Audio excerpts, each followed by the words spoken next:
But our goal is if somebody's going to fish, the Bighorn or the Madison, they can look at the podcast and say, hey, I'm going to the Madison or the Bighorn, find a guide on there, get to know them through as much as you can in 40 minutes on a podcast and understand their program. So are they just throwing streamers the whole time? Are they throwing dry flies, or what's their specialty? Right. So our goal is to let the guide shine, their approach to fly fishing. Yeah. And so hopefully somebody can, our goal has always been somebody goes on, listens to an episode, they're like, that's a guy I want to fish with. Or, hey, maybe not my style, great episode, but at least, I'm not going to go pay $500 to fish with somebody that doesn't want to fish with my style. Right. Yep. And, and I think you get to learn a little bit about each of them through those conversations. But you also kind of can read between the lines in terms of how their kind of approach. What are they actually saying? Little John walking through the forest, laughing back and forth at what the other one has to say. All right, welcome to the Ruckless Podcast. You got me, Brother Tyrel, Bubba Trainer, I guess, in the studio.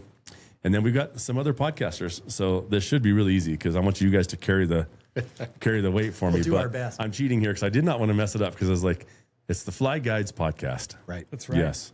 Would you guys mind introducing yourselves and sure. do your thing? I'm Aaron Everitt, and we live in Fort Collins, kind of been in fly fishing pretty much from as long as I can remember. Love fly fishing, love being on the water. And Scott and I had this, really Scott's idea. Scott can get to it, but we had this idea, 4 or 5 years ago, to do this show after being on a guided trip, hearing from some guys and just listening to their stories and like, man, these guys have something to say. So that's who I am. Nice work. So I'm Scott Nielsen, co-host with Aaron for the Fly Guides podcast. We've been buddies for almost 30 years. Yeah, about 30 years, and fishing probably that same amount of time together. And like Aaron said, we'll talk about it more. But we came up with this idea for the Fly Guides podcast probably 4 or 5 years ago, and started doing a bunch of guided trips. Finally had some money to go do guided trips. And, I'm looking at Tyrell going, this is just an excuse for you guys to tell your wives, like, no. No, it's It's our podcast. We have to go pay for this guy. And she's like, it's research and how much money is this podcast making? Because you're spending a lot of money on the guides. So far zero, but it's zero. Yeah, maybe we can get an ad read for Great you. stories out of We'll it. find an ad read for you somewhere in here and get you like $20. We'll have on the Ruckless side. We'll pay you guys $10 a read. I think that's about what I can afford right now because every other penny I've got is going into development. Yeah, we got nothing. So that's cool. I like it. I love an excuse to go fishing more. Yeah, for sure. And fly fishing guides are some of the most obscure humans in the world.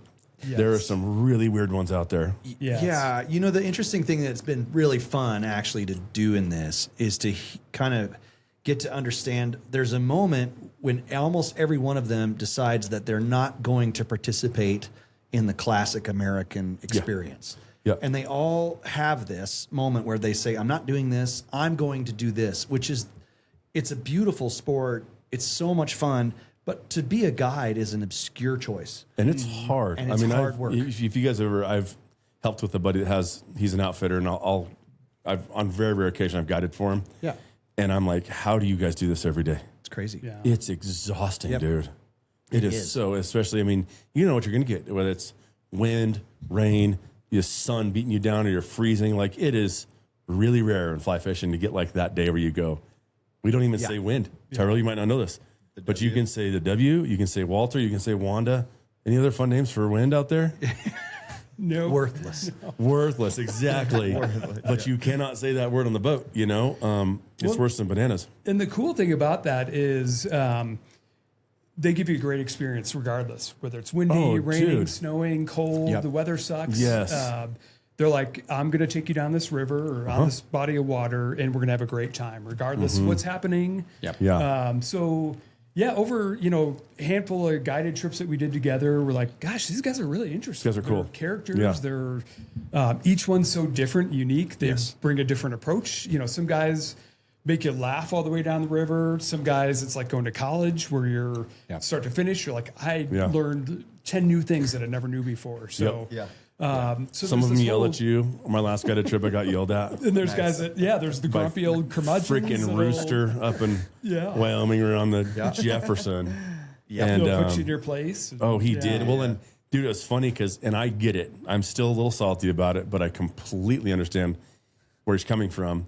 But we were on the river, and my daughter was running like districts track, and I didn't know it. I had scheduled this trip, and on the calendar, I thought she was running on just Saturday, but it turns out she's running on Thursday as well. So I told him, I was like, my wife's going to FaceTime me, and I am not missing this, And so I watch her on FaceTime. My earpods are in, and she runs, and then like kind of right then at the same time, my brother-in-law calls, who's our accountant for all the companies.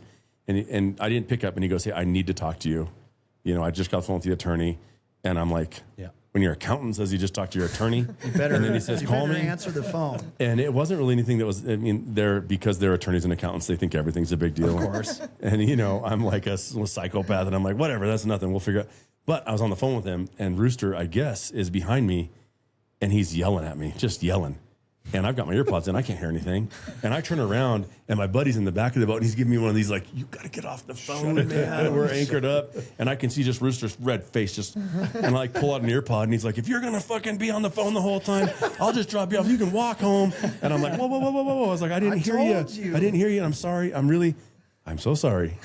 Can we? He's like, you just missed the best stretch of water. I was like, Casey, did you catch a bunch of fish back there? He's like, no. I'm like, really wasn't the best. Then maybe it wasn't maybe the it best wasn't. stretch. And I ain't the best fisherman anyway, so it doesn't matter. It'd have to be a really good stretch of water for me to. But they'll yell at you a little bit because they care, though. Like, it was only because he really cared. Yes. It's totally true. And the first guy, I think really the first time we decided that we wanted to do this was we had fished with a guy, and he's one of our first episodes, Kip Dean. He's on the Bighorn.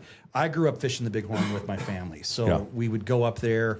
In Fort Smith area? In Fort Smith, yeah. We were with my grandma and grandpa loved fishing at Fort Smith, so we got to know a ton of the guides and it's actually Fort Smith Trailer Park. It is. For those that don't know, it is a trailer park. You look at the water tower, it doesn't say town of Fort Smith or anything like that. It literally says Fort Smith Trailer Park. Yeah, you know you're someplace cool when it's totally amazing, and we've had so many good times. But our first trip really was with Kip, and it was one of those deals where the river was really high.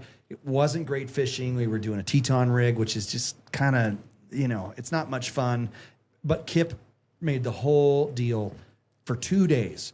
The most laughs we've had, 100%, and just the most fun. And you go. A guy can do that on the most miserable day on the Bighorn. They're blowing out the Bighorn. Our timing sucked. Yep. He was like, "Do you really still want to come?" And it was Scott's first trip. I was like, "Yeah, we still want to go. Like, this would be great. We can't really go back on this." And he just made it the most fun we've had. We've laughed and laughed. We've been back. We fished with Kip since. We fished with other guides on the Bighorn. And John Sinland's another one that is one of our favorites. And that's like going to college. I mean, every time we go with John, you go, man, I'm a better fisherman because I've got to fish with this guy. So it is really cool. It's what kind of inspired the whole conversation to have this podcast. Yep. And it's been fascinating to have all these people from all over the world. How do you tell those guides? Because I've been with I don't like being guided particularly. Yeah. Because I want to learn more. And I think that it feels like at times they take you on the river and they've got a program they run. Yes, for sure. And it's a high volume. They're going to catch a lot of fish. But for me, I'm like, I want to learn the river. I want to learn some new fishing techniques. I don't mind only when I tell them, I'm like, if I catch 4 fish today, I'm fine. It's a good day. It's fine for me. I don't need numbers. I would not own, and nor will I ever own a fish counter, right? And we can talk about fish counters later because I think they're the stupidest thing ever. Aaron's got one in his pocket. No, I do. He's got one in each pocket, actually. And I'm okay with that. I'm okay with a four fish day if I learn something and I got to try something different, right? Yep. But how do you guys? Because I mean, you're talking to these guys and you're going out and getting time with them. But how do you go? I get that you could throw a worm and a bead and you know what I mean, a split back pheasant tail, and that's probably going to be the most productive thing we could fish today. Yep. And nonetheless, how do you feel about streamers? You know what I mean? Well, I think, honestly, that's kind of part of why we wanted to do the podcast, because we want it to be all about the guides, right? So they tell their story, their approach. some guys are like, I only fish streamers, I only fish dry flies, I only do Euro nymphing. The guides themselves or the fishermen? The guides. The guides. Yeah. Okay, So okay. we want to highlight the guides because we hardly talk much at all. It's just a bunch of questions on the podcast. But our goal is if somebody's going to fish, the Bighorn or the Madison, they can look at the podcast and say, hey, I'm going to the Madison or Bighorn. Find a guide on there, get to know them through as much as you can in 40 minutes on a podcast and understand their program. So are they just throwing streamers the whole time? Are they throwing dry flies or what's their specialty? Right. So our goal is to let the guide shine, their approach to fly fishing. Yeah. And so hopefully somebody can, our goal has always been somebody goes on, listens to an episode. They're like, that's a guy I want to fish with. Or, hey, maybe not my style, great episode, but at least, I'm not going to go pay $500 to fish with somebody that doesn't want to fish with my style. Right. Yeah. And, and I think you get to learn a little bit about each of them through those conversations. But you also kind of can read between the lines in terms of how their kind of approach. What are they actually saying by what they're saying when they're talking to us on the podcast? Because we ask them almost similar questions all the way through. How'd you get into fly fishing? When did you start guiding? What do you like to do when you're guiding? When you have a day off, what do you like to do? Yeah. And that stuff is where you kind of actually get to learn and read a little bit about, hey, well, I'm a meat chucker, right? Like all I want to do is do streamer They fishing. want to throw streamers. Yep. That's all I want to do. I'm a dry fly fisherman. I love dry fly fishing. So that's You got that from your dad. it is. Yeah, I did get it from my dad. And I want that to be what I go out and do if I'm going to go spend money on something. Mm-hmm. And that's really, honestly, one of the reasons we fish with a lot of the guides on the Bighorn is because they know when we show up, we're rowing the boat to a spot. You're going to drop anchor. And we're going to and you're gonna walk. watch. We're going to watch. And they're cool with that program. And that's the cool part, too, about a lot of the guides. Once you kind of get to understand, I don't blame them. A lot of them are under that pressure of like, we need a lot of fish. We need to catch a lot of fish because that's how I'm going to get a good tip. My boss is asking them for these things. Yep. But when you get some guys that are in the boat, like Scott and I have been fishing together for a really long time. We know how to fish together in a boat. We love that fishing really together. matters too. When you get two dudes that haven't fished a lot in a boat Totally. together. yes. And it's weird, but you learn each other. You learn the rhythm. You learn to watch kind of peripherally. Yep. All right, he's going to pick up his cast, so I'm going to leave mine sit in the water. Exactly. You know what I mean? And his lands, okay, I'm up. Now I'm going to throw out. And it's really fun. I mean, we went over to the green a few years ago and fished with two different guides, two totally different styles. It's a dry fly river. It was awesome. It was amazing. Both guides did a great job. If I went back, I'd probably pick one over the other next time. Yeah. And that's kind of what the podcast ultimately started from was just, could you get to know these guys? And one before over you there go out? because one guy fit your style a little bit better. Exactly. Not particularly one's better than the other. No, Like, we they're both caught great guys. equal numbers of fish with both guys. Yeah. It wasn't that. It was that the guy that we went with the first day I just really liked fishing with. Yeah. He was just adventurous and took us to a different part of the river. He wasn't running a program. He wanted to actually spend the day with us. We actually caught bigger and more fish the second day, but I liked fishing with the guy the first day. Sure. So, Yeah, and I think too, there's, even the story when we went to the Bighorn and, we fished with guys that we hadn't fished with before. And at the beginning of the day, is like, hey, what do you guys want to do? And we're like, we want to fish dries. And they're like, well, there's no dry fly action happening right now. And we're like, well, we'll and that find has it. a tiny, like a trico hatch, kind of always, it seems like, but Yeah. That's work too, and man. on that Throwing river, those is sometimes tough. it happens, sometimes it doesn't. And so we pulled over for lunch, and it just started happening. The fish rising all over. So Aaron grabs his rod and ties on his own fly, and we're just sitting there. And the guides are literally sitting on the bank of the river with us, watching us. And ended up being probably our favorite day on the river of dry fly fishing. So, probably if we wouldn't have said that, or, if Aaron wouldn't have tied on a fly, I would have been like, all right, we're done with lunch, let's go. And, so sometimes too, I think it's with a guide, telling them like, hey, we want to, maybe it won't work that much, dry flies or nymphs or whatever, you want to do. But by the end of the day, actually through lunch, the guy called his wife and is like, hey, we got to change the shuttle because we're not going to make it all the way down the river. Yeah, for sure. You're like, And we're going dry to stay flies- wherever these pods are rising. And we're not going anywhere. We want to fish this. Yeah. And the funny part was we got back to the lodge after we were staying in Fort Smith at one of the lodges, and my cousins had gone with us, and they fished together. They're their brothers, and they fished together. And their guy was kind of a program guy, right? It was like row me down the river as fast as we can get down, and so I can be done by 5 and I can get back. He wants his whiskey, and you got to get back to dinner deal. and had all these things. And they got back to the thing. We were just sitting on the porch. We were actually probably back before them. We were sitting on the porch having a beer, whatever, laughing. And they're like, "How's your day?" So that was one of the best days we've ever had in our life. And we were like, "What? We just rowed as fast as we could down the river. We're exhausted." And I said, "Yeah, we caught dry flies all afternoon. It was amazing." Oh, no. My cousins are like, the guide's probably like, "Shut up." Yeah, so do not. Yeah. He just marches right into the deal. He's like, "I'm not fishing with that guy tomorrow. We're going to fish with somebody who will just fish. Like, we want to do what they're doing. We want to go with them. We don't want to just row down the river."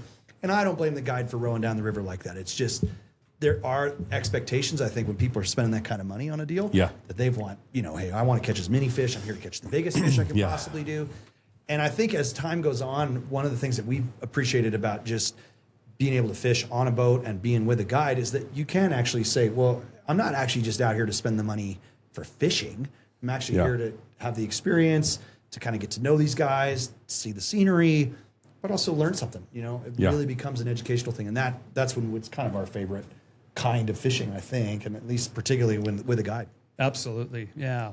No, it's just cool to see all their, different approaches. And even too, some, like we were saying before, some guys will make you laugh the whole way down the river. Some will, it's like going to college. And then guys that are doing really unique stuff too, where they're doing like food, so you're not just getting the shore lunch of a sandwich. And, chips or whatever, but they're actually like chefs that are preparing a meal at lunch. And talked to a guy in Canada.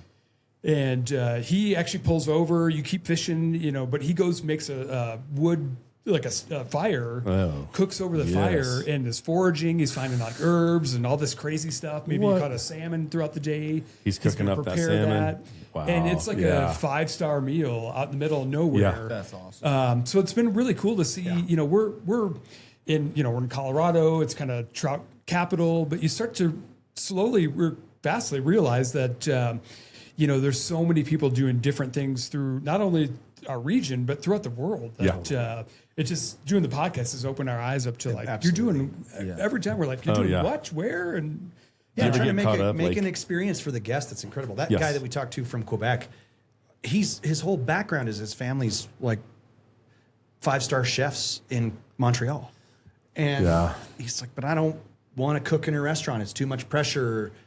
But he's this fabulous cook. So he's out foraging for alder pepper or whatever his favorite spice was. I mean, it's crazy. It's really cool. I'd book a trip with that dude. Yeah, dude, just for that. Just for the food. Oh, right? for sure. Absolutely. Yeah, you're like, I've caught a lot of fish, but I've never caught a lot of fish on a boat with a dude that's a chef, right? Exactly. Like, And that's our goal. Is that your response right there is like, I'd go fish with him. And to try to showcase all these guys again, to be like, you're doing what, where, and I want to go do that, or like that's really cool. It's maybe not my style, but it's kind of cool to know they're doing that, and it's been really fun to kind of just talk to all these random guides that are like, not just getting you down the river, but they're giving you this whole experience. It's like, man, that's incredible. I'd go pay whatever to go do that. So it's been really great. I mean, and we've had so many. This week's episode was a guy from Japan who was a finance bro in London. And just was like, is he guiding in Japan now? Yeah, he's like, I'm out, and he moved to. Dude, those Hokkaido. guys take their fishing serious. It's amazing. And Dude, like if you've seen like the videos or pictures of like their tackle shops, and it's like they have more hooks on, you know what I mean, than we have in the whole state. It's absurd, like how intense they are about that. And you don't realize. I mean, I think you think, sure, there's fly fishing everywhere around the world. Yeah, but I don't think you actually really put that together, especially. Fishing here. We're in the West. We've got all these great places to go. Amazing rivers everywhere. If you want to go saltwater, that's accessible with an airplane flight, all that stuff. Yeah. But you think about, okay, we talked to a guy in Australia. We talked to a guy in the Kingdom of Bhutan. We talked to this guy in Japan. And he was like my favorite conversation we've had all year because he just went. Yeah. Like we launched in and we said, hey, how'd you learn to fish? And I don't think he stopped talking for like 45 minutes. Really? It was awesome. Yeah. Because he was so excited and so passionate about it. He's like, I'm in Japan. It's the best food. It's the best beer. It's the best this. It's the best that. It's beautiful. I can go skiing in the winter. And it's affordable too. It's So anyway, it's been a blast to have the show. It's been one of those things. The saddest part of the whole thing is that we haven't taken anybody up yet on flight fishing with them. that you've talked to? Because every one of them, right? I mean, we've talked to a couple guys who are like, next time you're in town, hit me up. We'll go fishing. And it's just like, there's a lot of rivers, even between here and northern Montana, that like it takes a long time to hit. We've only all fished of those with guys we've talked to that we knew before. We haven't taken anybody up yet on fishing outside of the state, but it's part of what I hope the thing can become for us too, which is, man, I actually really do think there are these incredible stories in fly fishing. And again, I'm so fascinated by this moment where the switch flips and somebody says, I'm not doing this kind of whatever you say this is 401k business. I'm not doing it. Yep. That moment to me is so unique and so fascinating and something that I really actually admire. I mean, I actually admire it in my heart for people that can actually pull that off. Yep. Yeah. Yep. And then, I mean, the hard part is they don't fish very often anymore. Like you talk to guides and like, when's the last time you just went on a guide's day? And like, you ask them, what would you do on a day off? And they're like, not fish, half the time. And so that'd be the only bummer is watch TV or they're working on a boat or whatever. But it's, but I agree. Like it takes a lot of guts to say, I'm just going to do this guide thing where most of your income's based on tips, 100%, and trips. I mean, and a lot of those guys are living out of their truck. They're living in, a little camper or something along the river. And it's a different lifestyle. Yeah. Yeah. It's cool too to, with the people that we've talked to, all the guides, I mean, we've talked to some that are like in their first season and some that have been doing it for, it's their career. They've been doing it forever. And to kind of see how that progression goes too. Because there are the guys that are like, living in a camper or their truck, and they're in a campground and fishing the Madison or whatever. And then, there's guys that are like, I've kind of made it, and I've, now I fish with who I want to fish with. Yes. It's not the and shot you can get there if calls you're good enough. Like you just, I ended up with a guy. What's that? Oh, just effort, hard work, like anything, right? Dude, for sure, right? What you want out of it. And doing it at a higher level. Who was it? It was a guy in a shop in Montana, and he had a rant. It was on, I had like 3 buddies send to me on Instagram. And I'm sure you guys saw, he was talking about guys. He's like showing up with their truck dirty and they're not ready to go and their rods aren't rigged up. And it's like, there's levels to that. Like my favorite guy to have like a little Easter egg. I have a little yellow, like terry cloth towel. I tease him about in here for Nate because like he's the most dialed guide I've ever been with in my life. Like you show up, his truck is perfect. Everything's already rigged up. Yep. Boat's clean. You got your water already in your cup and he's got lunch. You get on the boat and you start fishing immediately. Yep. Versus the guy who you show up and like, all right, guys, I got to get rigged up, and they're wiping their boat down, throwing yesterday's trash out. You know what I mean? They're digging through their pile of their pucks of flies are just a big old thing with like, stuff they're cutting, tip it off of flies and then giving them to you. And there's levels to that. And there's guys that are like that where you go, I'll be back next year, And we go every year with Nate because we accidentally got stuck with us. He doesn't take new customers, right? He's got his book and he has his Tuesdays and his Wednesdays are with the same 2 guys kind of every week, for the most part. And he has people that travel in from around the world and they come fish with him. And I had wanted to float the Browns Canyon section in Arkansas. Yep. And he's kind of the only dude that can really do that without drowning you. And we got lucky, man, and found a guy and he luckily latched onto us, liked us as well. And that was good. But there's something fun about floating the Brown. If you haven't floated Browns Canyon, you need to call Nate and go with him and you need to interview him. But it is pretty neat when you got like a cowboy hat on and a life jacket and you're fishing and then like a dad and like 6 kids in a raft floats by with his paddle and he's got his his body squeezing a little life jacket and his little blue helmet and he's looking at you like, what am I doing? How the hell? We literally hit Nate's like, watch, somebody at some point is going to go yell at his wife and he goes, I could have been doing that. You know what I mean? And I'm here. And it happened to us one time. He literally goes, I could have been doing this. What? How did I get on that boat? Why am I rowing? Why am I on this boat? I'm doing work right now. Yeah, you get to go to the same rapids, but you got a fly rod in your hand, Yeah.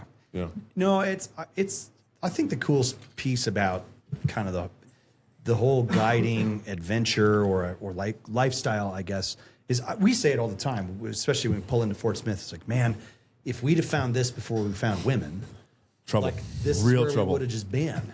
And, yes, and that same for us with hunting and fishing for me. I appreciate that. But when you get to the other side of it, and you're like, no, actually, there's a guy here that's married and has kids and is doing this, and this is his job. Yeah, he's just decided that he doesn't need as much as the rest of us think we need. Yeah, and that is, man, that's a mental muscle that's so many. It's just really enviable. really. Oh, is. for sure. I mean, I think there's like, I had this idea of like a fun post for us on the Ruckless side of like planning out your retirement, you know, and it would be like sharp flies, you know, times X number of days on the water, times X number of, you know, so I need 6,000 flies, you know, I need 12 dozen arrows, I need 352 bullets, you know what I mean? Yes. And like this would be, and then how many dollars do I need to, you know, have the time to go use all those things and spend all that time? Because that's really where my head's at in life too, is like, especially as you start to get a little older. Tyrel's not quite there yet, but you know, you get older, things start to break on your body and you start to just, you know, how old are you? Probably closer to 50? 51. Yeah, 51. How about you, Scott? 47. Yeah. So you're right with me. I'm 46. And, Yeah. but I mean, it's like I had a year where I had foot surgery, tendons replaced, I had prostate cancer, had that thing taken out this year. And it just kind of makes you start to realize like you're old. Yeah. You know, and You don't like gotta there's, be that mean to yourself yet. yeah, I know, but it's like there's only so many years that you get to, you know. I saw a guy at a concert. I was at a Lucero concert up in the Mishawaka on the Pooter, Yeah. and he like, I was like, "Hey, what's up, Travis?" And he like looked at me, and he goes, "Oh." He goes, "I didn't recognize you with all the gray," and I was like, "Oh man, you know." Good to see you too. But you start to feel older, and you start to go like, I only this have so gray many hair right here. Septembers. Yeah, just this little one here. Yeah. But how many Septembers do you have? You know, and That's a true. buddy sent me a thing on Instagram. He's like, if you're over 40, you might have 20 more Septembers, you know, true. in the woods. And luckily, fly fishing has a longer kind of shelf life, so to speak, than backcountry hunting does. But still, nonetheless, you see those old guys trying. I was fishing. Where was that? On the encampment. And this old guy, I was going to go to this hole, and he was kind of where I wanted to be. And it took him like 10 minutes to get from the bank to where he wanted to fish from. And I was like, I'm going to give him this whole section of river because Of course. I can walk. You know what I mean? I can go cover a ton of ground, but I wasn't going to I would have never high-holed him anyway. But where I was at, I was like, I'm just going to go from this bend up because it's going to take him his whole day just to cover this little tiny section of river. And there's a time. There's you know, we got a clock and it's ticking. And For sure. Yeah, I fished I got to fish the last fishing trip with my grandpa that he ever took. And, you know, he was 85, 86 at the time. And we're on the Laramie River. We had this is a really cool story from a local deal here, but my granddad, obviously super involved in Fort Collins stuff. And years and years and years ago, they built the Fort Collins Country Club. And there was an old dude up on the Diamond Tail Ranch outside, just like 2.5 hours from town. Yep.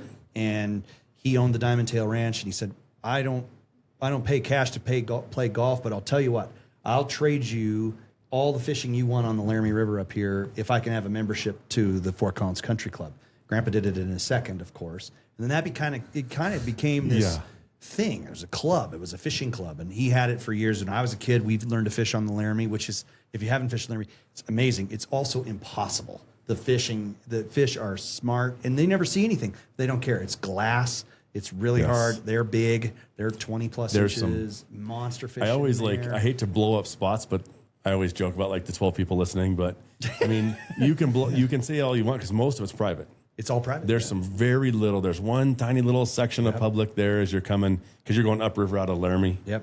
Yeah, there's like one little tiny public section I'm kind of trying to fish, and you're like, I caught like a couple of dinks. It's really tough, but I've been able to access some of the private stuff in there. It's beautiful. Oh my God, dude, it's amazing. ridiculous. Yes. So we grew up fishing that, and so then it kind of trained hands and got it bought by a winery out in California to raise buffalo or whatever new experiment some and you're like, billionaire golf had membership. Hey, we got this golf membership it's like thing. he doesn't care. So not at all. But it ended up becoming they did another club. An oil company bought it down in Denver, and so we kind of traced it down when my kids were, I don't know, 12, 14 years old, and I said, we got to do this. So we ended up buying a membership to this thing. It was pretty reasonable actually for fishing the Laramie. Right.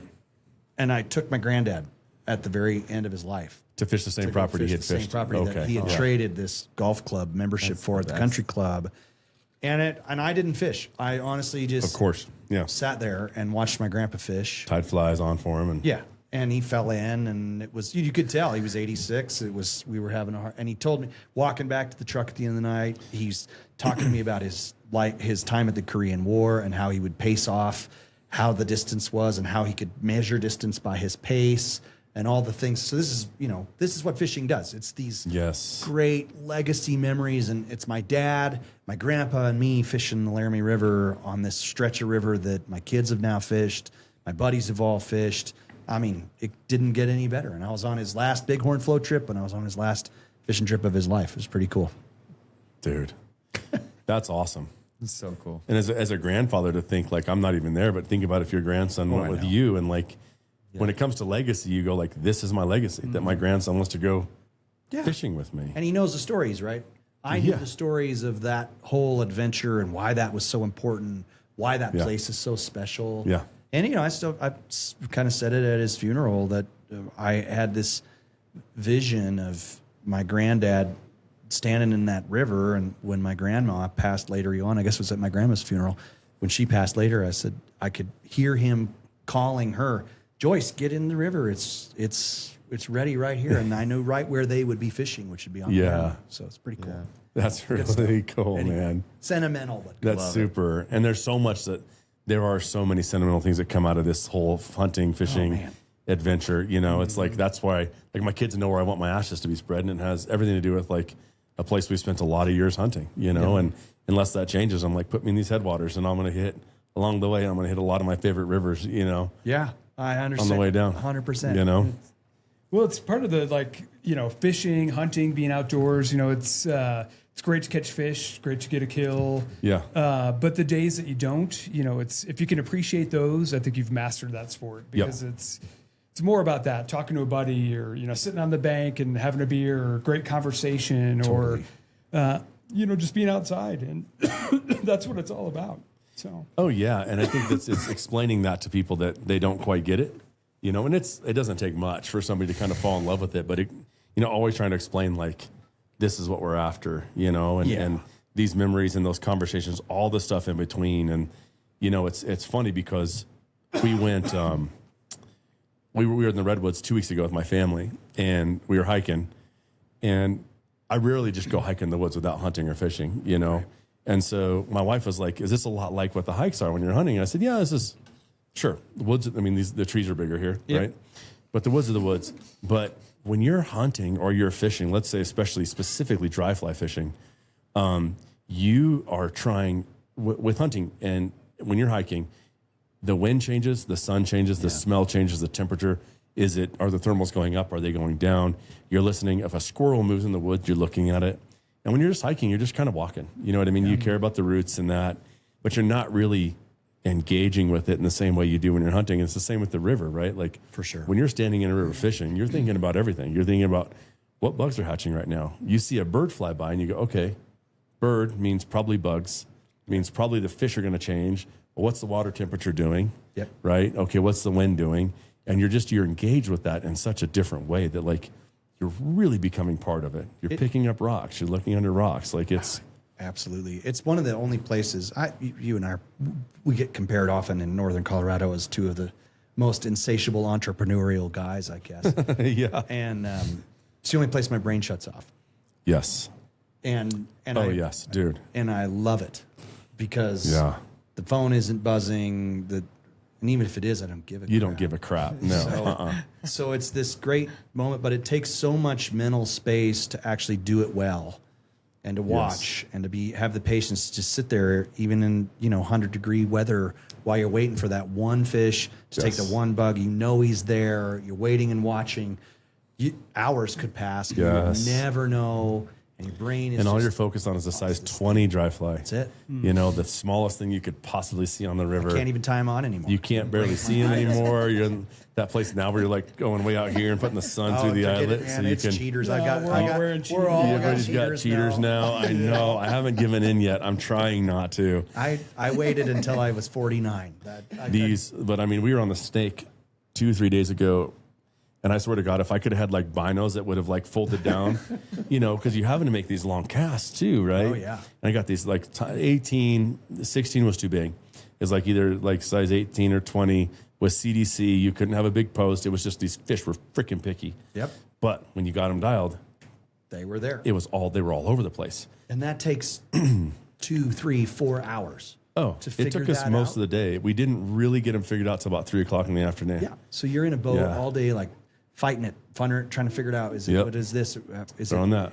Oh, it's like, and even where are they sitting in the water column? Like that was a big piece of it. Like they just weren't quite hanging where you would think in the slack water. They were like up in the riffles. Yep. Right. And so it's like you got to throw a fly in a little like a spot, and you're not used to like throwing a dry fly. And that you can't really see, and you're just kind of hoping. You see a flash and you set, and there's nothing there. Yeah. Or was he there? But try. And he already spit you.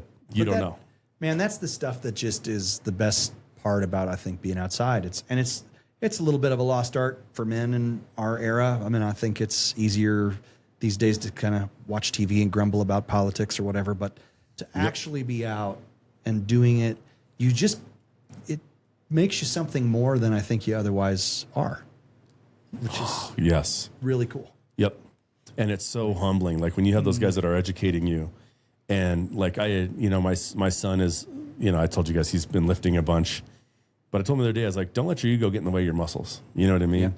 And because he'll do some ego lifting, and I'm like, don't let your ego get in the way of being strong, And fly fishing is a constant lesson in that, right? Like, don't let your ego get in the way of being a good fly fisherman. Yeah. And so having to humble yourself, because everybody we go with, there's all, even from Tyrel, and you don't really fish. I don't know anything. But there's something we can learn from you, because you're going to ask a question, and we're going to go, why do you do this? I never thought about why I do it this way, Maybe I should change how I think about this. That's been my favorite part about actually fishing with these guys. So there's a group of guys, 6 of us, and started, this is year 27, right?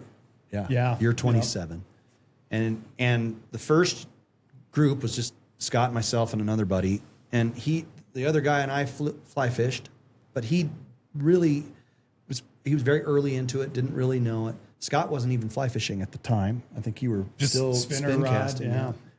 And over the years, all these guys have learned to fly fish by just being there. Yes. It wasn't like went out and said, here's how you do it. I mean, if they asked and there was some instruction I could give, I would do that. But for the most part, they're just watching and learning and doing this stuff. And that's when the sport's so much fun. You got buddies that are doing it. You're having a great time. They're all learning. They're all figuring it out. How much room do you have for another? So a friend, Baron. Oh, yeah. A friend of ours. Baron's been on that trip, by the way. He told me the other day, he goes, a friend of mine, we have a rule, no new friends. That's funny coming from Baron. Yeah, I know. He always shows up on every trip. Yeah, exactly. But he was talking about like how sacred, let's say a boat is of 3 men or women, 3 fisher people. And he just said, like, it's such a sacred space. Like, he's really cautious to open that seat up to somebody and let them get on the boat with you, because he was telling, we were talking about that. And he's trying to explain to his girlfriend how intimate that is, especially if you go on, like, say, a 2-day trip. Yeah. And you're eating and you're cooking and you're sharing. And he's like, it's one of the most intimate things you can share with somebody outside of marriage or relationship, because it's a sacred space to you. It's your favorite place in the world. It's the only place you really take off the armor that is your work life or whatever else that we're doing. Totally. And I thought it was a great point. It's like, well, how much room, it's hard because you run into cool people, and we'd all 3 love to fish together. The chances are very slim that we will. Yeah. No offense to any of us, to me or to you, but because, if you get to go fishing, you've got a couple guys that you just want to get that time with. Call. Yep. You got to, in that you want to, and you got to, and you go, okay, I've got this.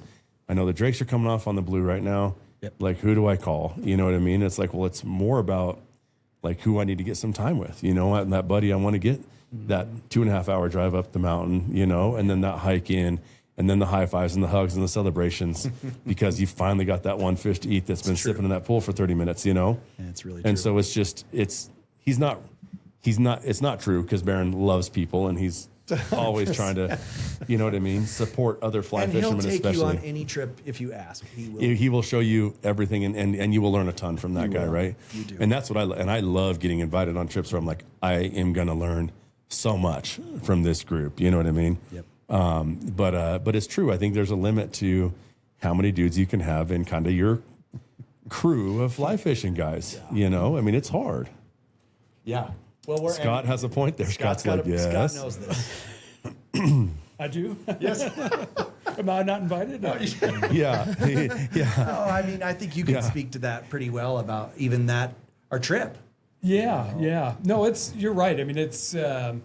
Which, like, a trip specific, or you have like a once a year? An annual trip with annual 6 guys. to 6 guys. Bighorn? It's usually been up in Sheridan, Wyoming on the tongue. For the first cool. 15 years, it was that. But now because of just life and work and everything else, we've had to kind of diversify where we go, but we never miss it. Yeah. We really don't.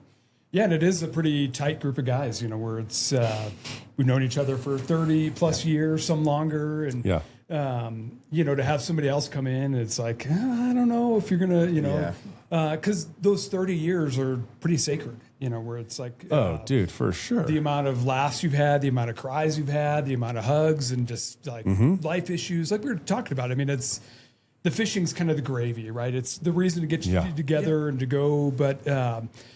You know, if you catch a bunch of fish, great. If you catch a big fish, a small fish, that's fantastic. But the conversations that happen, you know, when you're sitting on the shore or you're sitting at night, you know, having beers together of like, hey, how's life, man? What's going on? Or, you know, friends that are challenging you, you know, like, hey, man, you're dealing with this. How's that going? Yep. That's, you know, the fishing's the reason to get together, but that stuff's way more important than catching fish. We all know how to catch fish. We've all done it. We've all proved ourselves, and you know, we don't. Aaron's got his fish counter going, and but you know, it only goes up to 8 though. Because he's never needed more than that. He rolls over.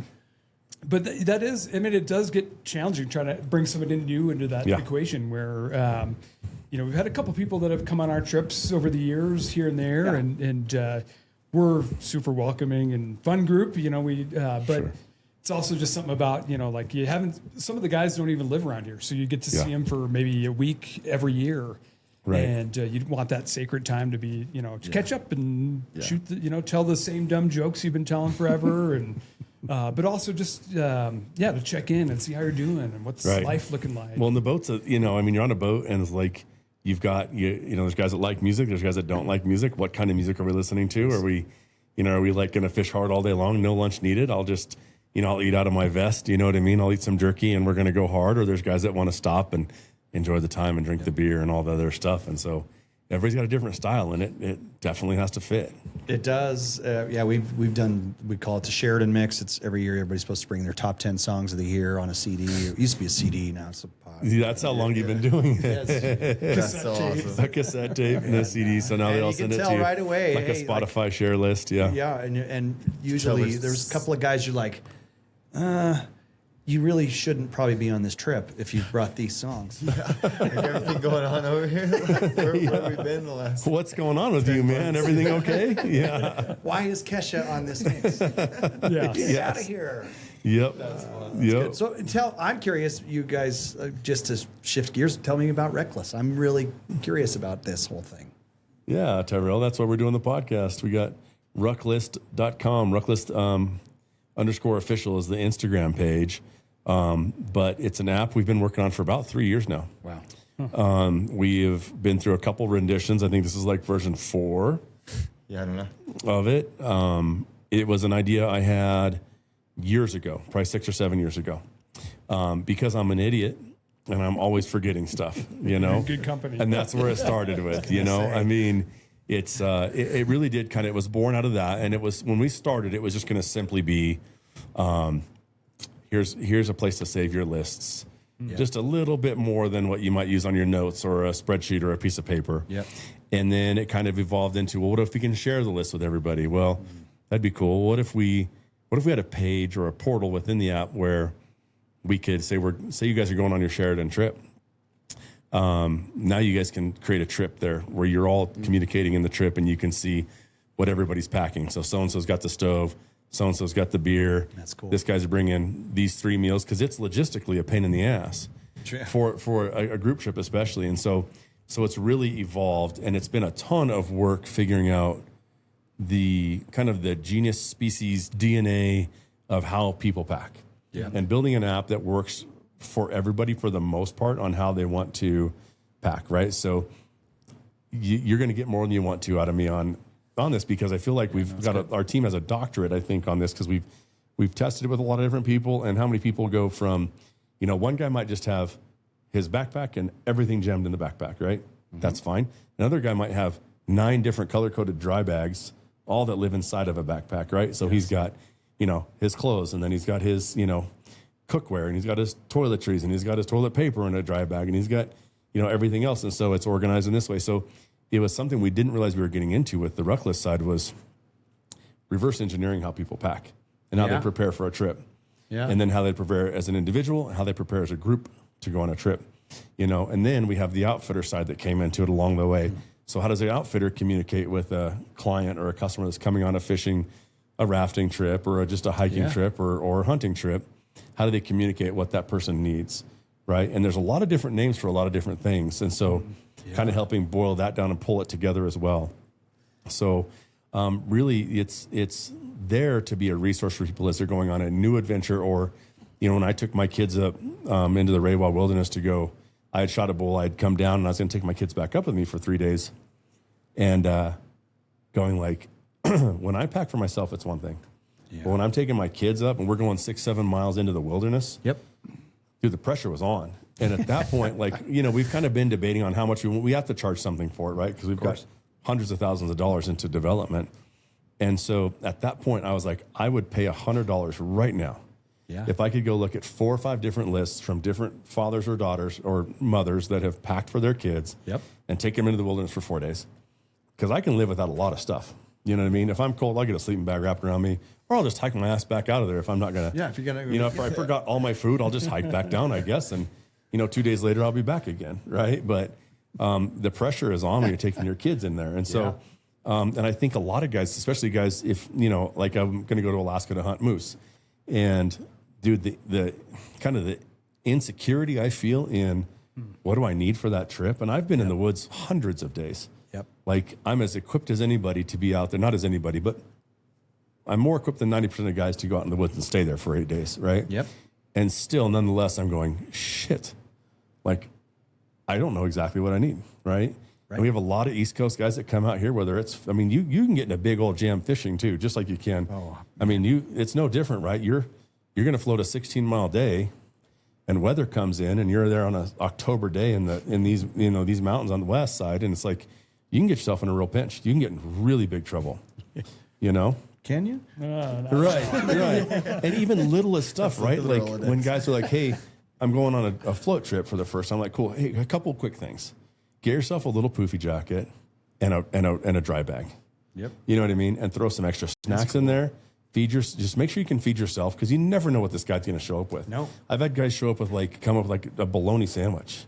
And I'm like, I'm freaking starving, bro. We got on the water at 7. You got me a bologna sandwich. Do you know what I mean? Bologna sandwiches. Yes. And so it's like, take stuff to keep yourself warm because the guide's not going to have that for you. And then put it all in a dry bag because you don't know. You might teak up that boat and all your shit's wet and now the rain's coming or it starts snowing. And, you could get in real trouble out there. That's a really great idea. I mean, if you guys have ever flipped a boat before, it goes south really, really fast. Really quick. The water it's probably the most dangerous thing. I mean, all of our hunting, all that stuff, I've never thought I was going to die. Like I literally almost drowned once on the Arkansas. I flipped a boat and got pushed under, didn't have a life jacket on like a freaking idiot, know? And dude, I wasn't coming up. I got lucky, Yeah. No, it's crazy that's amazing to try to find a way to be prepared. Because I'm always driving up to Wyoming, and about KC, I realized I didn't bring a pillow, I didn't bring my socks, and you. Yep. That's just how that goes. It's stupid, right? Because you get so caught up in little things. I mean, how many guys have forgot fly rods? I mean, it happens all the time, right? Or even just bringing one fly rod, right? Like it's dumb to bring one fly rod. I did that one. That's actually that same trip I was on the encampment, and I brought one fly rod with me. And I was like, what happens if I break this rod? Yeah. You don't think you're going to, but 2 trips ago in Idaho, we broke three rods in one day. Yep. It's just a cooler fell on one. You know what I mean? Yep. I broke one on a monster fish. You know what I mean? Snapped it in 2 places. And then the oars fell out of the oar locks. And, and you're like, what an expensive day that was. Right? And my poor buddy Casey, they were all his rods, thank God. None of them were mine. Right? So, and just don't go fishing with one of our buddies because he just always slams it in the car door. So that's the absolute such a sin. You're like, dude, come on, quit putting your rods in the car door. A, why are you doing that? And then B, why are you always setting your car door? It's always why Leave do it alone. you not look at least? Oh, dude, we had a buddy jackknife a boat trailer. Now it's funny because 2 of the guys that set the rods way, way away from it was on the mile, pretty far away from the boat ramp. And it was one of those ramps where it just drops off. You can't see your trailer for a while. And it's tough. It's tough to back a trailer in. He got way jackknifed and he got way over into those bushes and he backed right into two of our buddies' rods and snapped them off at the handle. And it's just how many different ways a rod can break. But he felt that's the worst too when you break somebody else's rod. It's one thing to break your own, right? But like you break a buddy's rod and you just feel absolutely horrible. You should, yeah. And you should feel horrible. Somebody broke one of Scott's rods over here. That's what this is really about. Yeah. Did you have an extra, or was it like that's my only rod and you just broke the tip off? Luckily, I had an extra, but yeah, had a buddy's. I think one trip he broke 3 rods. So. Yep. Oh no! Yeah. Of someone others, not his own. None of them were his own. None of them were his own. So he's like leaving, going, "Here's my old sage. Yeah, here's my old 2-piece sage RPO." No, it was like a St. Croix or a Temple Fork or something. Yeah. Yeah, he's not even bringing the nice rod not to even back it bringing the up. nice rod, Yeah. No. It's got So its you Orbis. can't have your nice stuff sitting around by him. You're like, don't even get close to that thing. I just bought it. Get away. Just stay away from me. Yeah, that's funny. So anyway, That's I mean, a cool that's, idea. What a great did I thing. describe it well enough, Yeah, Tyrel? that was awesome. I like it. Yeah. What so that motivated you, but like how have you, I know it's supposed to launch in just a little bit. Yeah. I mean, we are kind of almost every day the developer who's part of the team, he lives local here, is giving us updates on we're down to the little stuff now, just shapes of buttons, and I don't like the way that picture shows up and little stuff like that. So and Putting it on a cell phone platform is going to just change everything too. oh yeah. As you're standing in your garage and it's accessibility to it. yeah, that's our And you can see if your buddies are packed too. And so when you're on a trip together, That's you good. actually have optics into their list. So it's like you can shoot a message in the app and go, "Hey, Scott, dude, you're 30% packed. We leave tomorrow morning." Yeah. Oh, I'm almost there. It's like, dude, get your shit together. Yeah. That's me. That's awesome. That's Tyrel. Yeah. He's like, trust me, by 1 a.m. it'll be done. I promise. Yeah. That's funny. So it's a truly collaborative list. So if you're going on a trip with a bunch of buddies, you can all be part of it. Pack Yeah, together. everybody will create their own list individually, and then you could have a shared commonality kind of space where you go, okay, you're taking X, Y, and Z, and I'm taking this, and logistics of, hey, here's the address for the Airbnb, and all the other stuff can be in there because like you end up in a text thread and you go kind of, where was that again? Where was this? And so we have a space for notes and other stuff for like a collaborative trip. Yeah. But you can see everybody's list. You can see, so it'll tell you like the group's 100% packed, or like Scott's 85, you're 30 or whatever. And it's, Wow. yeah. So, man, that would be a game changer for camping and Oh, hunting. dude, that's for sure. Because camping's always the one like, who got the whatever? And You end up with 5 things of fuel, and you don't need 5 things of fuel. and no stove. And no stove. And everybody packed in all this fuel, and you're going, okay, like we were all way heavier than we needed to be. Yep. We're underprepared in one way and overprepared in another. And Yep. And man, that's a brilliant yeah. idea. Really, really cool. Yeah, it's fun. And then you can buy gear. We're partnered with Shields. So, you can buy gear directly. So if you don't have something and you download somebody's list, you can just click buy now. It'll take you through to What Shields. coat are they wearing? Or what boots do they have? Yeah. Smart stuff, man. As always. Yeah. You guys- It'll be fun. That's really cool. I'm really excited to see. We hope in a couple of years we're going to know like what was the most used boot in the field. Not the coolest, not the most popular, not the, influencers or everybody's wearing this, but kind of that dirty data of like, well, this backpack or this boot or this sleeping bag is still to this day. You know what I mean? Yeah. No matter what all the new stuff is, this is the most used. This is the one people like. Yep. Yeah. And it lasts, right? Obviously. Right. So, That's really yeah. cool. That's Yeah, great. it'll be fun. Yeah, it's going to be cool. It'll be a cool thing to see out there. And then we'll have a used gear site eventually, so guys can buy and sell used gear within the app. So kind of within that kind of hunting, fishing, backpacking community, you'll know that you're buying from somebody that's used it and lived it. It's a great idea. That's amazing. Yeah, because we all have extra rods, extra backpacks, sleeping bag we haven't used in 5 years. Yeah. And I think it'll be really cool to support because you talked about it when 30 years ago when I first started fly fishing, it was Craigslist back in the day. I guess Craigslist is still a thing, but I bought an old used rod off of Craigslist and a reel off of a different guy because I didn't have $1,000 to go spend on a fly rod and reel and all that, and I wanted to fly fish, right? Yeah. And so for me, that's part of the dream too, is just to see young men and women be able to get into hunting and fishing at an affordable level, right? Where I can go out, all my gear is used, Yep. There's so much leftover crap in all of our garages we don't use that some young person getting into it, like how much of a blessing would it be to them? They go, hey, like I picked this up, and Yeah. Well, Yeah. plus you'll go out again if you have a great experience. That's the Absolutely. other piece of it is if you're prepared and you're everything's thorough. Yeah. You go have a great time, and that made it easier. Yep. Then guys will go again if they're out there flipping boats. And I mean, they might go again just for the laughs, but most of the time, if you're cold and miserable, you don't go a second time. Yeah, you don't. Yeah. So no, you really don't. Have you guys ever put yourself in a bad jam on a river? Yeah. Any spots? We have going back to the Bighorn. Yeah, the Bighorn. So it was our annual fishing trip. So we were up at a little campground up there, staying in a little cabin, and getting ready. Beautiful day, kind of like nicer than today, but blue skies, not a cloud in the sky.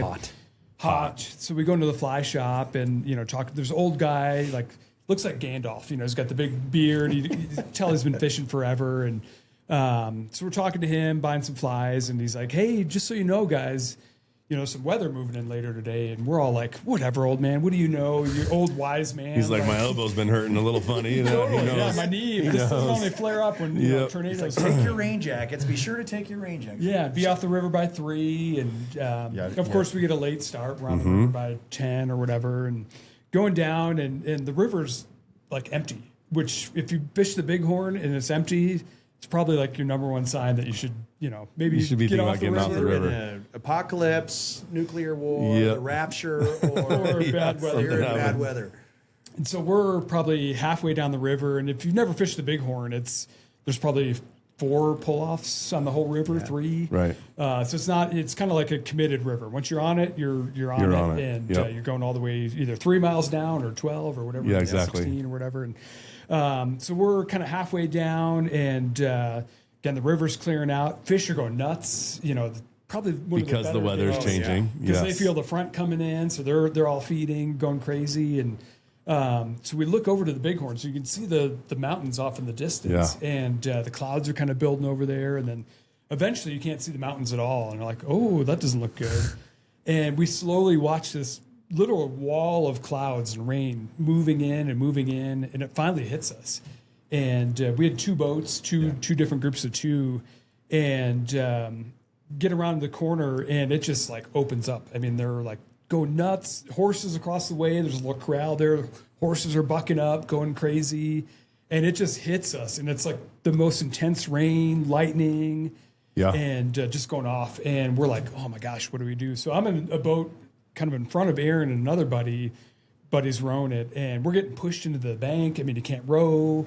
Waves are kind of happening. Wind's blowing like Winds crazy. blowing. And so we pulled over. We can't see the boat behind us, and we're like, we can't row. My buddy literally couldn't row, just blowing us into the just bank. smash you right into the bank. Yep. So we're like, oh, I should probably get off. So we pull over, and we're kind of looking for the other guys. Can't see them. So we finally start pulling the boat up the bank of the river, trying to get around the corner to see them.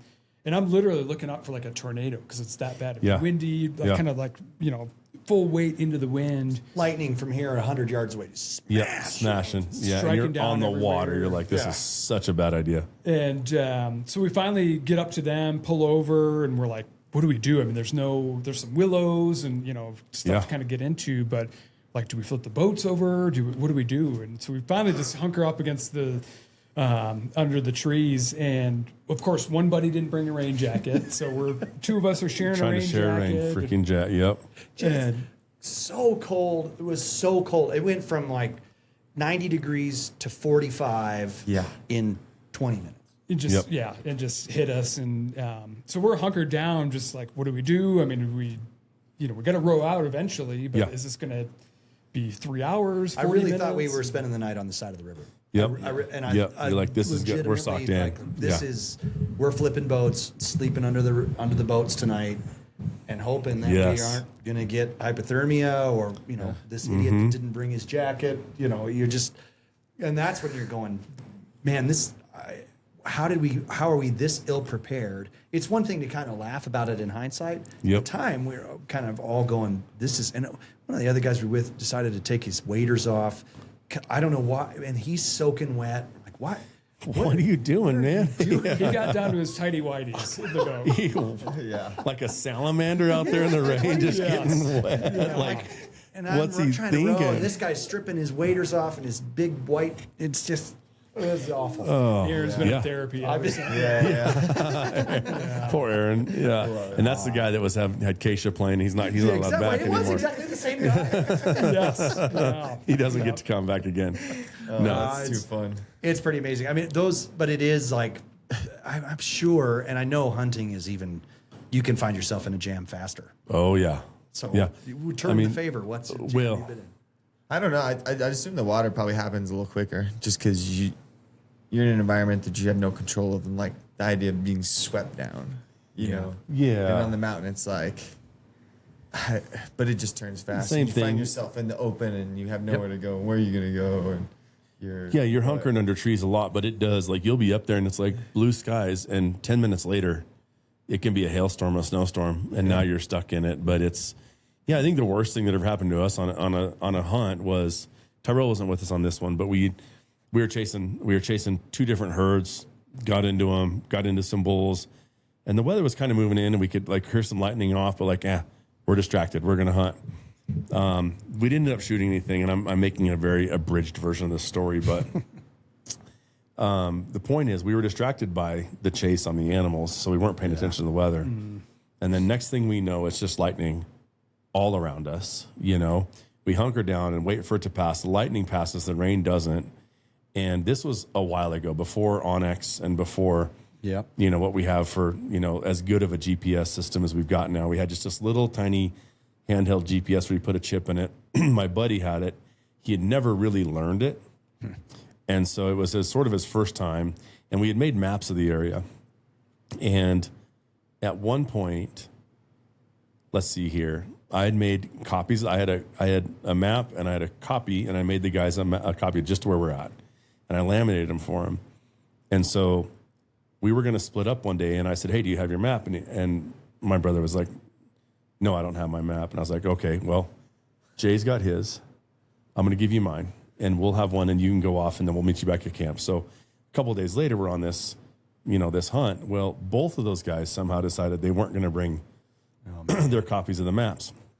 So, and this is an area where there's like 9 little lakes, and a lot of them look kind of the same. Yep. And it's dark. The GPS we thought was working, and we end up 3 times doing a loop and landing back at the same lake. Oh, no. And we're really not terribly far, like a couple, 2-3 miles from camp, but it's still raining. One of the buddies is just freaking out. He's like, we're screwed, and he just kind of starts to go a little bit off, right? Yeah. And that's when you can get really bad. And we just kind of stopped, and we just got our heads about it. So we said, okay, what's our worst case scenario here is, all right, we've got the space blankets, we've got matches, we'll figure out a way to start a fire. We've got enough clothes in our packs, because I always, and pretty much everybody that I hunt with always travels with rain, top and bottom, down, top and bottom, and a mid layer, top and bottom. So worst case, you can hunker down underneath the tree and you can get some sleep, or not. You're not going to die, though, hopefully. You'll stay warm enough. But that's what it was for us, that, the kind of the result of that story was just kind of like take a breath and kind of go, okay, what's our worst case? Yep. Our worst case is we're prepared. We've got what we need. And if we got to start a fire underneath this tree, we'll share what snacks we got, and we'll make it through to the next day. Yeah.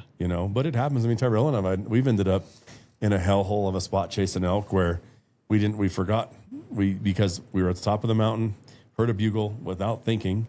You just stop making rational decisions. And we just bailed off this mountain after these elk.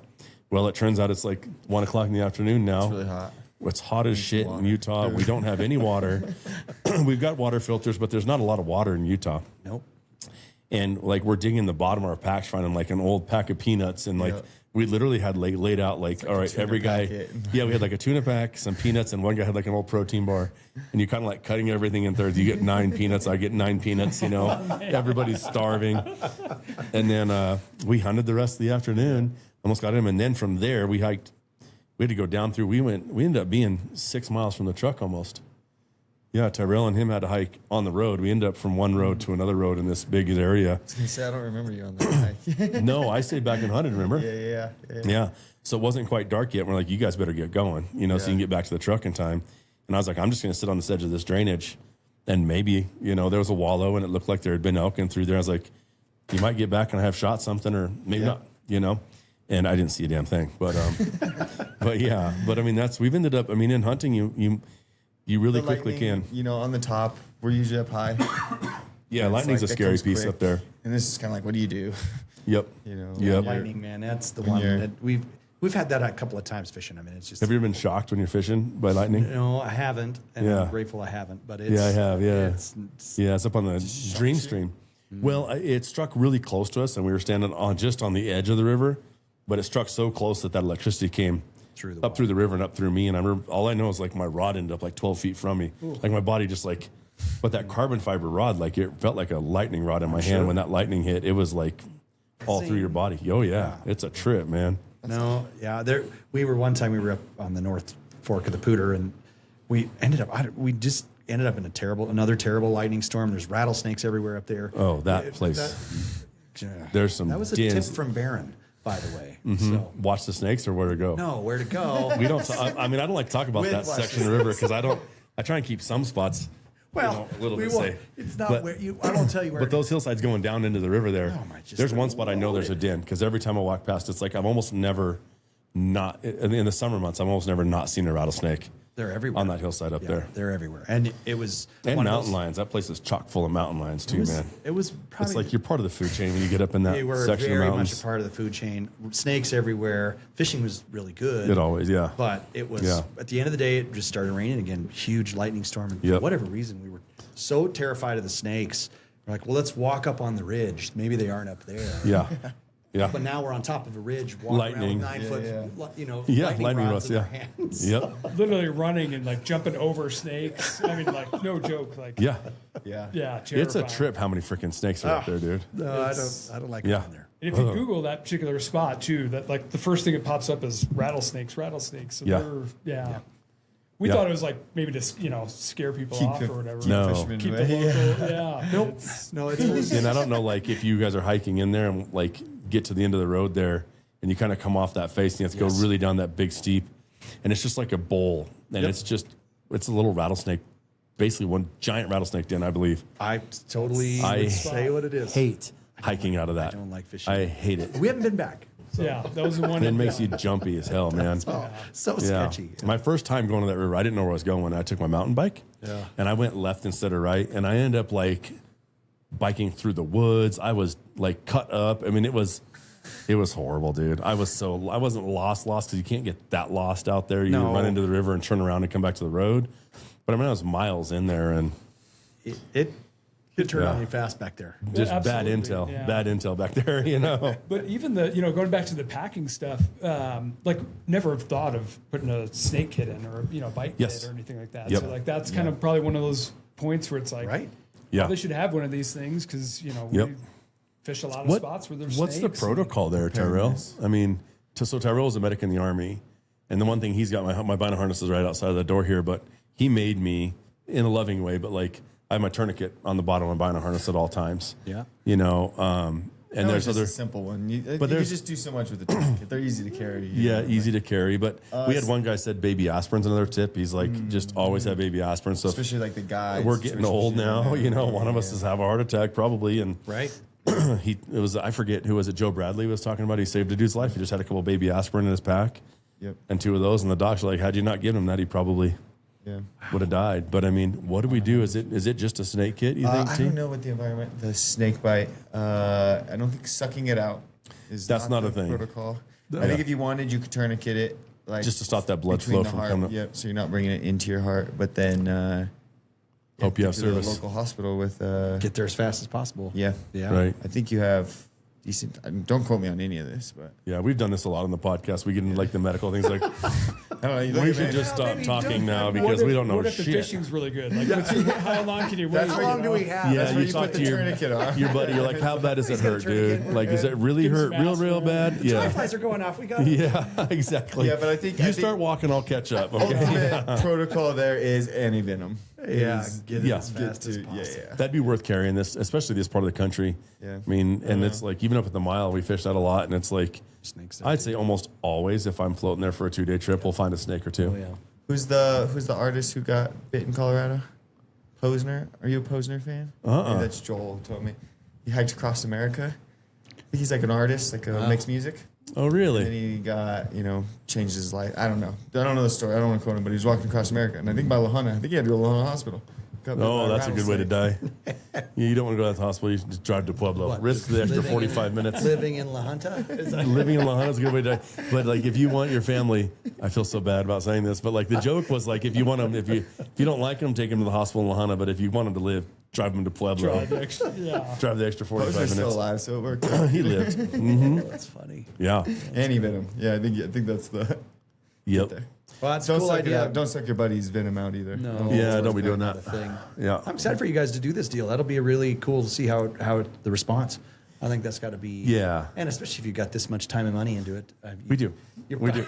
Yeah. My like, wife "Let's is go." definitely, you know what I mean? She's like, I really hope this works. I'm like, yeah, me too, you know, because, yeah. And we've taken investors and we continue to seek investors and have those conversations. But I think investment's going to come a lot easier once we're launched. For sure. And it's out there and it's something that's real and we can see what kind of traction we're getting. But we've got a good team. We've got a well-connected team into the hunting fishing world. You know, and we're offering a pretty robust version of it for free. Yeah. And so I think that's kind of our heart is like, we hope people use it. You know, we hope people get on adventures and they get to go do some fun stuff. So It's great. Amazing. yeah, it's good. So, guys, it's always funny to look up at the clock. And I know Hey, I say this was every awesome. time, hour and 15 minutes. So was quick. I mean, anything else, you know, as you guys get ready to go, I mean, I appreciate you coming down to the studio today. And this is great. You got your own podcast. So No, was it neat to be in somebody else's studio and This just is get to, awesome. Yeah. We don't Just get to get to talk chat. very much on ours, Yeah, honestly. I get that. Which is kind of fun to tell stories and talk about things that are why fishing matters to us. I mean, I Yeah. think that's the coolest piece of why fishing has been so critical in our life and friendship. And it's this little centerpiece, you Yep. know, that we kind of always can come back to. We don't get to talk about it very often. You're always talking with other people. So thanks for the invite. It's pretty yeah, cool. for sure. Well, I figured it'd be easy to talk to guys that's what you're practiced at it. And so it takes some pressure off of us for sure. So, well, thanks for coming in the Ruckless podcast. Awesome. Appreciate you guys. And we'll start paying attention to yours too and watching that. For me, just an educational piece, right? Yeah. Learn, especially I like, and I hadn't thought about it, but like going to a river and going, all right, I'm going to go fish the Madison. What was the conversation about the Madison like? And Yeah, we're trying to build a website for it. Actually, we didn't really have any plan. We never have a plan, which is yeah, we perfect. get that. It's like Yeah, we get that. But we didn't have a plan for it. But we were starting to build one where we can actually make it searchable. A website where you could actually search by river, by Yeah. guide, by style. So we kind of try to build some categories out so that if somebody's actually interested in that, you know, they want to go to someplace like, I've never fished the Jefferson. How do I do that? Well, you could figure that out by Yeah. talking to this guy. Here's a couple of guides we Here's had a on couple that guides that river are that good. could do it. You know, and that. So we're hopeful that becomes what it is, so that people can actually have it's always awesome like, how do you resource. have the best time you can possibly have doing something that we all, you know, all this stuff costs us money. Yep. Hunting, fishing, skiing, whatever it is, it all costs money. And in today's world, spending that as efficiently as possible is important. Yeah. So Yeah, absolutely. Cool. All right, guys. Thanks for coming Awesome. on. Thank you guys. Thanks for listening to the Ruckless podcast, guys. guys. We will see you next week.